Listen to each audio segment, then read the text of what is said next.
നമസ്കാരം. നിങ്ങൾ ദൂരയാത്ര പോകുമ്പോൾ കൂടുതൽ ആശ്രയിക്കുന്നത് ഏതിനെയാണ്? കാർ, ബൈക്ക് മുതലായവ ഉപയോഗിച്ചാൽ പെട്രോളും ടോൾ പിരിവും കാരണം കീശ കാലിയാകും അല്ലേ? ബസ്സിനാണെങ്കിൽ അതിനുമാകും ഒരു തുക. വിമാനത്തിന്റെ കാര്യമാണെങ്കിൽ പിന്നെ പറയണ്ടല്ലോ. നമ്മൾ സാധാരണക്കാർക്ക് ദൂരയാത്ര ചെയ്യാൻ പറ്റിയ ഒരു വാഹനം ഏതാണ്? അതെ, ട്രെയിൻ. പാളത്തിലൂടെ ചൂളം വിളിച്ചു പോകുന്ന തീവണ്ടിയിൽ യാത്ര ചെയ്യാൻ തന്നെ ഒരു പ്രത്യേക ഫീലാണ് അല്ലേ? എന്നാൽ ഈ സുഖത്തോടൊപ്പം ചില സങ്കടപ്പെടുത്തുന്ന കാര്യങ്ങൾ നമ്മുടെ ട്രെയിൻ തന്നിട്ടുണ്ട്. ഇന്ന് ഞാൻ സംസാരിക്കാൻ പോകുന്നത് ലോകത്ത് നടന്ന ചില ട്രെയിൻ ദുരന്തങ്ങളെ പറ്റിയാണ്. അപ്പൊ നേരെ വീഡിയോയിലേക്ക് പോകും.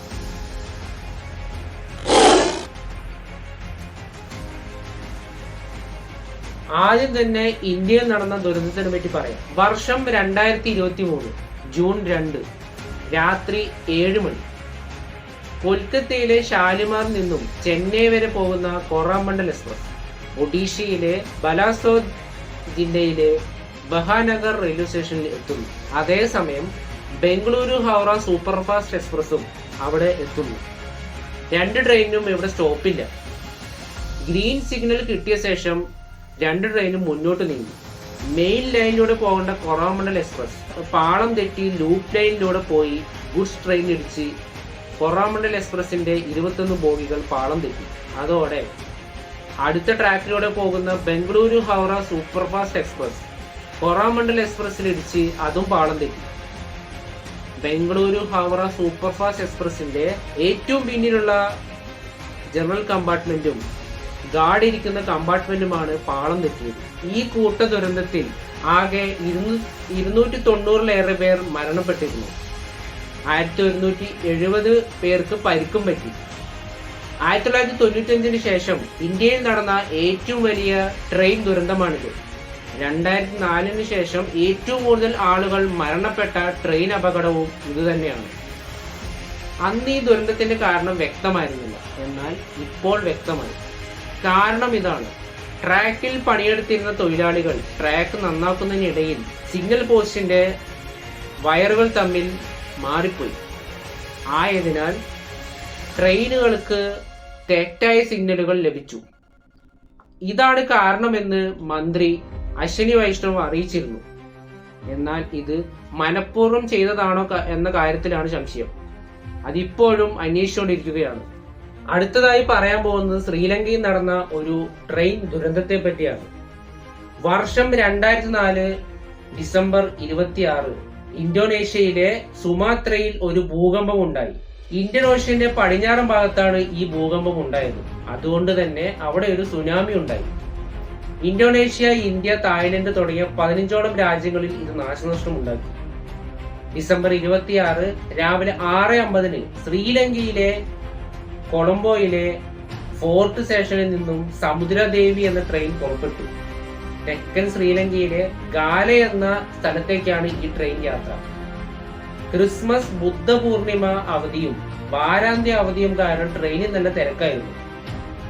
സുനാമി ശ്രീലങ്കൻ തീരത്ത് എത്തുമെന്ന റിപ്പോർട്ട് കിട്ടിയതോടെ തീരദേശ റെയിൽവേ 8ഓളം ട്രെയിനുകൾ റദ്ദാക്കി.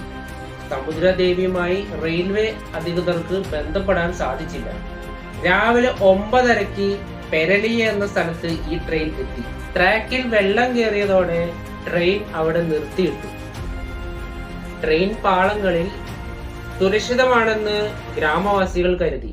എന്നാൽ അപ്രതീക്ഷിതമായി 30 അടിയോളം ഉയരമുള്ള ഒരു വലിയ തിരമാല വന്ന് അടിച്ചതോടെ ട്രെയിൻ പാളം തെറ്റി ഒലിച്ചുപോയി. പിന്നീട് അവിടെ നടന്നത് സുനാമിയുടെ ദുരിതമായിരുന്നു. രക്ഷാപ്രവർത്തനങ്ങൾ വളരെ ബുദ്ധിമുട്ടായിരുന്നു. വൈകിട്ട് 4 മണിയോടെയാണ് അപകടത്തിൽപ്പെട്ട ട്രെയിൻ റെസ്ക്യൂ ഹെലികോപ്റ്ററിന് കണ്ടെത്താൻ സാധിച്ചത്. 1700 മുതൽ 2000 വരെയാണ് മരണസംഖ്യ. ഇതിൽ 900 പേരുടെ മൃതദേഹങ്ങൾ മാത്രമാണ് കണ്ടെത്താൻ സാധിച്ചത്. ഇതുവരെ നടന്ന ഏറ്റവും കൂടുതൽ ആളുകൾ മരിച്ച ട്രെയിൻ ദുരന്തമാണിത്. മൂന്നാമതായി പറയാൻ പോകുന്നത് ഒരു ഹൈസ്പീഡ് ട്രെയിനിന്റെ ദുരന്തത്തെ പറ്റിയാണ്. വർഷം 2013 ജൂലൈ 24 സ്പെയിനിന്റെ തലസ്ഥാനമായ മാഡ്രിഡിൽ നിന്നും ഫെറോൾ വരെ പോകുന്ന ഹൈ സ്പീഡ് പാസഞ്ചർ ട്രെയിനാണ് അപകടത്തിൽപ്പെട്ടത്. അതിവേഗതയുടെ ആരാധകൻ എന്നറിയപ്പെട്ടിരുന്ന ഗാർസൺ അമോ ആണ് ഈ ട്രെയിനിന്റെ ലോക്കോ പൈലറ്റ്. അദ്ദേഹത്തിന് സ്പീഡ് ഭയങ്കര ഇഷ്ടമായിരുന്നു. ട്രെയിൻ മാഡ്രിഡിൽ നിന്നും പുറപ്പെട്ടു. കിട്ടാവുന്ന അവസരങ്ങളിലെല്ലാം അദ്ദേഹം ട്രെയിനിന്റെ സ്പീഡ് കൂട്ടി. പലപ്പോഴും വാർണിംഗ് സിഗ്നലുകൾ അദ്ദേഹം അവഗണിച്ചു. വളവിൽ ഇത്ര സ്പീഡിൽ മാത്രമേ പോകാൻ പാടുള്ളൂ എന്നുണ്ട്. വളവിനനുസരിച്ച് ട്രെയിനിന്റെ വേഗത ക്രമീകരിച്ചില്ലെങ്കിൽ ട്രെയിൻ പാളം തെറ്റും, അപകടമുണ്ടാകും. ഈ ട്രെയിനിന്റെ റൂട്ടിൽ സാന്റിയാഗോ ഡി കോമ്പോസിറ്റെ എന്ന സ്റ്റേഷന് സമീപം ഒരു വലിയ വളവുണ്ട്.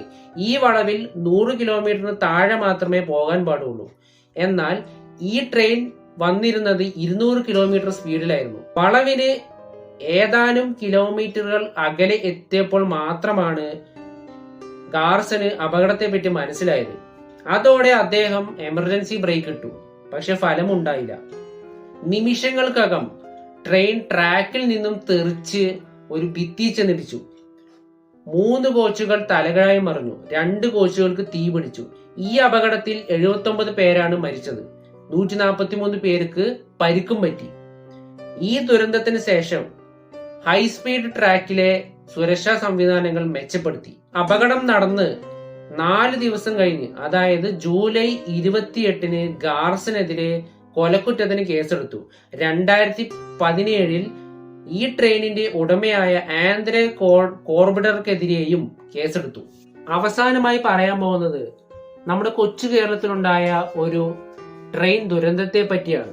ഒരുപക്ഷെ നിങ്ങൾ കേട്ടിട്ടുണ്ടാകും, പെരുമൺ ദുരന്തം. വർഷം 1988 ജൂലൈ 8 ഉച്ചയ്ക്ക് 1:15 ബംഗളൂരുവിൽ നിന്ന് ട്രിവാൻഡ്രം വരെ പോകുന്ന ബംഗളൂരു ട്രിവാൻഡ്രം ഐലൻഡ് എക്സ്പ്രസ് ആണ് പെരുമൺ പാലത്തിൽ വെച്ച് അപകടത്തിലാവുന്നത്. 125 മീറ്റർ നീളമുള്ള ഈ പാലത്തിന്റെ മധ്യത്തിലെത്തിയപ്പോൾ 9 കോച്ചുകൾ പാളം തെറ്റി കായലിലേക്ക് വീണു. ആകെ ഉണ്ടായിരുന്നത് 12 കോച്ചുകളാണ്. എഞ്ചിനും പാർസൽ വാനും ഒരു സെക്കൻഡ് ക്ലാസ് കോച്ചും പാളം തെറ്റുമ്പോൾ ഈ പാലം കടന്നിരുന്നു. ആകെ 105 പേരാണ് മരിച്ചത്. 200-ലേറെ പേർക്ക് പരിക്കും പറ്റി. ഇതിന് കാരണം ചുഴലിക്കാറ്റാണ് എന്ന് പറയുന്നുണ്ടെങ്കിലും യഥാർത്ഥ കാരണം ഇന്നും അജ്ഞാതമാണ്. അപ്പോൾ ഇതൊക്കെയാണ് ലോകത്തെ ഞെട്ടിച്ച ട്രെയിൻ ദുരന്തങ്ങൾ. ഇതുപോലെ ഒരുപാട് ട്രെയിൻ ദുരന്തങ്ങൾ ഉണ്ടായിട്ടുണ്ട്. നിങ്ങൾ ആവശ്യപ്പെട്ടാൽ ഞാൻ ഇതിന്റെ 2ാം പാർട്ട് ഇറക്കുന്നതായിരിക്കും. ഇത്രയും പറഞ്ഞുകൊണ്ട് എന്റെ വീഡിയോ പൂർണ്ണമാകുന്നു. നന്ദി.